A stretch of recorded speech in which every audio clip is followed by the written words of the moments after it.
உலகெங்கும் வாழும் அன்பான தமிழ் உள்ளங்களுக்கு அநேக கோடி வணக்கங்கள். நல்ல நேரம் நிகழ்ச்சியூடாக நல்லதே நினைப்போம், நல்லதே நடக்கும், நலமாயிருப்போம். இன்றைய தினம் 29ஆம் தேதி 7ஆம் மாதம் 2026 புதவாசரம் என்று சொல்லக்கூடிய புதன்கிழமை, பராபவ வருடம் ஆடி மாதம் 13ஆம் நாள். இன்று பூரண திதி, உத்தராட நட்சத்திரம், அமிர்த சித்த யோகம், பூரணை விரதம், பௌர்ணமி விரதம் இருக்க வேண்டிய நாள். இன்றைய தினம் ராகு காலம் 12 மணி முதல் 1:30 மணி வரை.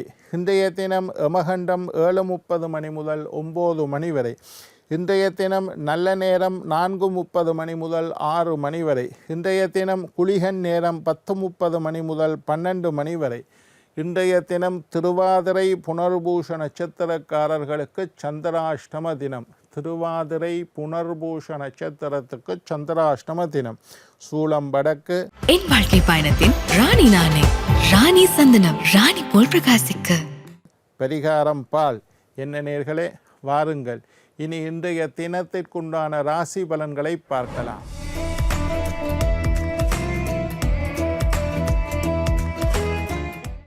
மேஷம் பொறாமை, ரிஷபம் நற்செயல், மிதுனம் புகழ், கடகம் பொறுமை, சிம்மம் போட்டி, கன்னி ஆர்வம், துலாம் வரவு, விருச்சிகம் விவேகம், தனுசு அன்பு, மகரம் உற்சாகம், கும்பம் துணிவு, மீனம் இன்பம். ஆன்மீக தகவல் பகுதியில் தொடர்ந்து உங்களை சந்தித்து வருவதில் மட்டற்ற மகிழ்ச்சி அடைகின்றேன். ஒவ்வொரு நாளும் ஒவ்வொரு புதிய அற்புதமான விஷயங்களை பற்றி பார்த்து கொண்டு இருக்கிறோம். அந்த வகையில் இன்றைய தினமும் சில நல்ல விஷயங்களை பார்க்கலாம் என்று நினைச்சிருக்கிறேன். எங்களுடைய நிகழ்ச்சிக்கு நீங்கள் தரக்கூடிய ஆதரவு என்னை மகிழ்ச்சி அடைய செய்கின்றது. எங்களுடைய நிகழ்ச்சி சம்பந்தமாக ஏதாவது சந்தேகங்கள், கேள்விகள் இருப்பின் சக்தி டிவி நல்ல நேரம் நிகழ்ச்சி தயாரிப்பாளர் கீழ்கண்ட முகவரிக்கு கடிதம் மூலம் என்னை தொடர்பு கொண்டால் தொடர்ந்து வரக்கூடிய நிகழ்ச்சிகளில் தகுந்த கேள்விகளுக்குண்டான பதில்களை தொகுத்து தர காத்திருக்கின்றேன். இன்றைக்கு என்னத்தை பற்றி பார்க்க போகிறோம்னா, கங்கா சாபம் என்று சொல்லக்கூடிய ஒரு சாபத்தை பற்றி பார்க்க போகிறோம். கங்கா சாபம் என்றால் நீரினால் எங்களுக்கு சில சாபங்கள் ஏற்படுகின்றது. நீரை தவறாக பயன்படுத்துவதனால், நீரை புறக்கணிப்பதனால், நீரை தவறான வழியில் பயன்படுத்தி வீணாக்குவதனால் இந்த கங்கா சாபம், இதுவும் ஜாதகத்தில் கண்டுபிடிக்கலும். கங்கா சாபம், கங்கா சாபம் என்றால் நீரினால், பஞ்சபூதம், பஞ்சபூதத்தில் நீர் முக்கியமான ஒரு தத்துவம். அந்த நீரினால் எங்களுக்கு ஏற்படக்கூடிய சாபத்தை கங்கா சாபம் என்று சொல்கிறது. நீரை மாசுபடுத்துவது, அதாவது இப்போ ஒரு இடத்துல குளம் இருக்குன்னு வையுங்க, அந்த குளத்தில் கொண்டு போய் குப்பையை போடுறது. ஒரு பாலடைஞ்ச கிணறு இருக்கும், அதுக்குள்ளே கொண்டு போய் குப்பையை கொட்டுறது. குப்பையை கொட்டக்கூடாது என்ற ஒரு போட்டு இருக்கும், ஆனாலும் அதுக்குள்ளே கொண்டே குப்பையை கொட்டுறது. ஆற்றுல கழிவுகளை ஆற்றுல கொண்டே சேர்த்து விடுவது. இந்த மாதிரி நீரை மாசுபடுத்துவதனால் கங்கா சாபம் ஏற்படும். நதியை தடைப்படுத்துவது, ஒரு நதி அப்படியே ஓடி வெள்ளம் வேளாண்மைக்கெல்லாம் போகுது, அந்த நதியை ஓட விடாமல் தடைப்படுத்துவது. குடிநீர் தட்டுப்பாடு ஏற்படும். கிணறு, குளம், போர்வெல் இந்த மாதிரி போடைக்குள்ளே தண்ணி இல்லாமல் போகும். கஷ்டப்பட்டு கிணறு கிண்டுவீங்க, சொல்லுவாங்க 10 அடியில் தண்ணி வரும். 15 அடி கிண்டினதுக்கு பிறகும் தண்ணி வரவில்லை, இது கங்கா சாபம். போர்வெல் போடுவினம், தண்ணியை போட்டால் நல்ல தண்ணி இல்லை, தண்ணி வருது, அது உப்பு தண்ணியாக இருக்குது, குடிக்க முடியாத தண்ணியாக, பாவிக்க முடியாத தண்ணியாக வருது. இதெல்லாம் கங்கா சாபத்தினால் ஏற்படுவது. குடிநீருக்கு தட்டுப்பாடு ஏற்படுவது, காசு கொடுத்து தான் தண்ணி, இதுவே பெரிய கங்கா சாபம். சாஸ்திரங்கள் என்ன சொல்லுதுண்டா, தண்ணியை விற்கிறது ஒரு பாபம் என்று சொல்வது. தண்ணியை, நீரை காசுக்கு விற்பது பாபம் என்று தர்மசாஸ்திரத்தில் சொல்லப்பட்டிருக்கு. இன்றைக்கி நாங்கள் எல்லாம் காசு கொடுத்து தான் தண்ணியை வாங்கி குடிக்கிறோம். அதே மாதிரி கொழும்பு மாதிரி இடத்துல மீட்டர் தண்ணிக்கு காசு, மாதம் ஒரு காசை கட்டித்தான் தண்ணியை குடிக்கிறோம். இதுவே பெரிய பாவம். இதுக்கு என்ன செய்வது? கங்கா சாபம். நான் தெரியாமலையா நதிக்கு துரோகம் செய்து விட்டேன், நீரை மாசுபடுத்தி விட்டேன், தண்ணியை தவறாக பயன்படுத்தி விட்டேன், கங்கா சாபத்துக்குள்ளாகி விட்டார். சிவ வழிபாடு செய்வது மிகச்சிறந்த பரிகாரம். சிவனை வழிபாடு செய்கிறது. நீர் தானம் செய்வது, தண்ணி பந்தல் ஒன்று அமைச்சு தண்ணீரை தானமாக கொடுக்கிறது. நீர் மோர் தானம் செய்வது, தண்ணீருக்கு பதிலாக மோர், தயிரை வாங்கி மோராக கரைச்சி மோரா ஊற பாலை வாங்கி மோராக்கி அதை தானம் செய்வது. தண்ணீர் பந்தல் அமைத்தல், கோயிலில் திருவிழா நடக்கிற காலத்தில் கோயிலுக்கு வரக்கூடிய அடியார்களுக்கு தாகம் தீர்க்கக்கூடிய தண்ணீர் பந்தல் அமைத்தல். நீரை மாசுபடுத்தக்கூடாது.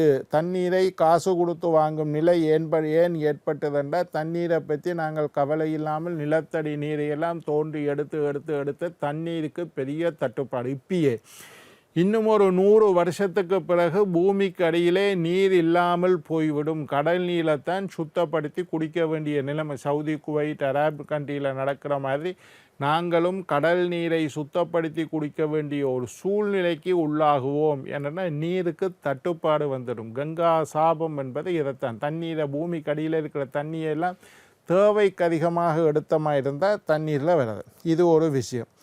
விருட்ச சாபம், இது கங்கா சாபத்தை பற்றி சொல்ல. விருட்ச சாபம்னா விருட்சம் என்றால் மரங்கள் என்ற அர்த்தம். இந்த மரங்களினால் ஏற்படக்கூடிய சாபத்தை விருட்ச சாபம் என்று சொல்கிறோம். மரத்தை வெட்டுறது, தேவையில்லாமல் மரத்தை பிடுங்குறது, மரத்தை வெட்டி எரிக்கிறது, மரத்தை அகற்றுவது. மரம் என்பது நாங்கள் சுவாசம் செய்வதற்கு முக்கியமான ஒன்று. இந்த பூமியில் மரங்கள் இருக்கும் மட்டும்தான் எங்களால் நல்ல காற்றை சுவாசம் செய்ய முடியும். நாங்கள் வெளிவிடக்கூடிய கார்பன் டை ஆக்சைடை சுவாசித்து நாங்கள் எங்களுக்கு சுவாசத்துக்கு தேவையான ஆக்சிஜனை தருவது எல்லாம் மரங்கள், அந்த விருட்சங்கள். அந்த விருட்சத்தினால் ஏற்படக்கூடிய சாபம் மரத்தை வெட்டுவது. தேவையில்லாமல் ஒரு மரத்தை வெட்டுவது. ஒரு மரத்தை வெட்டேக்குள்ள ஒரு தரத்துக்கு 2 தரம் யோசிங்க. இந்த பூமியை காப்பாற்றி கொண்டிருப்பது, அதாவது நாங்கள் சொல்லுவோம் உலகத்தினுடைய நுரையீரல் அமேசன் காடு. அமேசன் காடு எங்கேயோ இருக்குன்னு நினைக்கக்கூடாது. அமேசன் காட்டில் அவ்வளவு காடுகளில் மரங்கள் இருப்பதனால்தான் நாங்கள் எல்லோரும் இங்கே சுவாசித்து கொண்டு இருக்கின்றோம். காற்று, பஞ்சபூதங்களில் நீர் ஒன்று மாதிரி காற்று. அந்த காற்று நன்றாக இருப்பதற்கு காற்றுல ஆக்சிஜன் இருக்கணுமா இருந்தால் நிறைய மரங்கள் இருக்க வேண்டும். மரத்தை வெட்டுவது, காடுகளை அழிப்பது, நீர் ஊற்றாமல் இருப்பது. வீட்டில் ஒரு மரத்தை, ஒரு நாய்க்குட்டியை வீட்டில் வளர்த்தா அந்த நாய்க்குட்டிக்கு சாப்பாடு போடணும் என்றது எவ்வளவு முக்கியமோ. நாங்கள் உணவு கொடுக்காமல் இருந்தால் நாய்க்குட்டி என்ன செய்யும்? அது பசியுடன் வாடிக்கொண்டு கஷ்டப்படும். அது ஒரு பாவம். அதே மாதிரி தான் வீட்டில் ஒரு மரத்தை நட்டால் அந்த மரத்துக்கு தண்ணீர் ஊற்ற வேண்டியது எங்களுடைய கடமை. ஒரு மரத்தை, சில பேர் வீட்டு வாசலில் துளசியை நட்டிருப்பினோம், அதுக்கு தண்ணியை ஊற்றாமலே அந்த துளசி காஞ்சு போயிடும். அப்போ மரத்துக்கு நீர் ஊற்றுவது மனிதனுக்கு உணவு கொடுப்பது போல அதுவும் ஒரு புண்ணியமான விஷயம். மரத்துக்கு நீர் ஊற்றுவது விருட்ச சாபத்தில் இருந்து எங்களை காப்பாற்றும். இந்த விருட்ச சாபம் இருந்தால் என்ன செய்யும்டா, இவங்களோட வீட்டுக்கு முன்னுக்கு ஒரு மரம் தண்ணி இல்லாமல் பற்று போய்விட்டது. அப்போ விருட்ச சாபம் இருந்தால் கடன் உண்டாகும், நோய் நொடிகள் வரும். மரங்களை, அதுக்கு பரிகாரம் மரங்களை நட வேண்டும். இருக்கக்கூடிய மரங்களுக்கு நீர் ஊற்ற வேண்டும். ஸ்தல விருட்சம், கோயில்களில் உள்ள மரங்களை 108 தரம் வளம்படுது. அரச மரத்தை 108 தரம் சுத்துங்கோன்னு நான் முந்தியும் சொல்லியிருப்பேன். அரச மரம் என்பது ராஜ விருட்சம். விருட்சங்களுக்கெல்லாம் ராஜா, மிருகங்களுக்கெல்லாம் ராஜா. சிங்கம் எப்படியோ, மனிதர்களுக்கு அரசன் எப்படியோ, விருட்சங்களுக்கு, மரங்களுக்கெல்லாம் ராஜா அரச மரம். அரச மரத்தை 108 முறை வலம் வந்தால் எத்தனையோ பாவங்கள் எங்களை விட்டு நீங்கிவிடும். விருட்சம் நாங்கள் வணங்க வேண்டியது ஸ்தல விருட்சம். அரச மரமாக இருந்தாலும் சரி, ஒரு ஆலயத்தில் ஒரு கோயிலில் விருட்சம் இருந்தால் ஸ்தல விருட்சம்னு சொல்லுவோம். அந்த ஸ்தல விருட்சத்தை அல்லது அரச மரத்தை, அது எங்கே வேணும்னாலும் அரச மரத்தை வலம் பெறலாம். 108 முறை சுற்றி வருவது விருட்ச சாபத்தில் இருந்து எங்களை எல்லாம் பாதுகாக்கும். அதே மாதிரி குலதெய்வ வழிபாடு செய்கிறது. குலதெய்வத்தை வழிபாடு செய்வது பயத்தோட, பக்தியோட, நம்பிக்கையோட வழிபாடு செய்தால் விருட்ச சாபம் இல்லாமல் போகும். 2 சாபத்தை பற்றி இன்றைக்கு சொல்லியிருக்கேன். ஒன்று கங்கா சாபம், ஒன்று விருட்ச சாபம். இந்த ரெண்டுமே பஞ்சபூதங்களுடன் தொடர்புடையது. கங்கை வந்து நீர், பஞ்சபூதங்களில் ஒன்று நீர். அது மாதிரி விருட்சம் வந்து காற்று மாசுபடுதலை தடுப்பது மரங்கள். மரங்கள் சுவாசிப்பதனால்தான் நாங்கள் நல்ல காற்றை சுவாசித்து கொண்டு இருக்கிறோம்.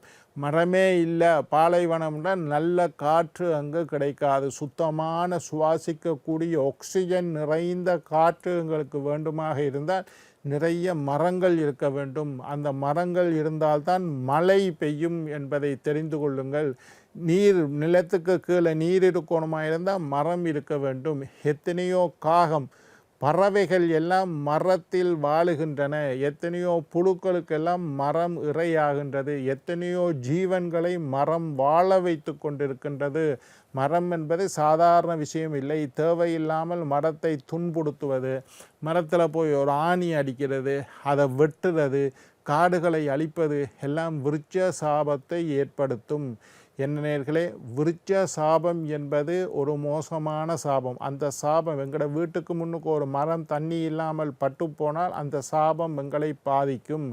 அதனால் ஒரு அரசன் என்ன செஞ்சானாம், ஒரு மரக்கண்டுக்கு தேரையே கொடுத்து விட்டு சென்றான் என்று எங்களுடைய சாஸ்திரங்கள் சொல்லுகின்றன. விருட்சம் வந்து பூஜிப்பதற்குண்டான பொருள். ஸ்தல விருட்சம், ஒரு கோயிலில் ஒரு மரம் இருந்தால் அதை ஸ்தல விருட்சம்னு சொல்கிறோம். அந்த மரத்துக்கு பூஜை செய்வது, இறைவனாகவே மரங்களை நம்பி வழிபாடு செய்வது, மரத்தை இறைவனாக வழிபாடு செய்வது எல்லாம் எங்களுடைய சமயத்தில் ஏற்கனவே சொல்லப்பட்ட பல விஷயங்கள். விருட்சம் என்பது நாங்கள் சமைத்து எடுக்கிறோம், யாகங்கள் செய்கிறோம். பலாமர சமைத்து, மாமர, ஆள், அரசு, அத்தி, இத்தின்னு சொல்லக்கூடிய மரங்களுடைய சமித்துக்களை எல்லாம் எடுத்து யாகம் செய்கின்றோம்.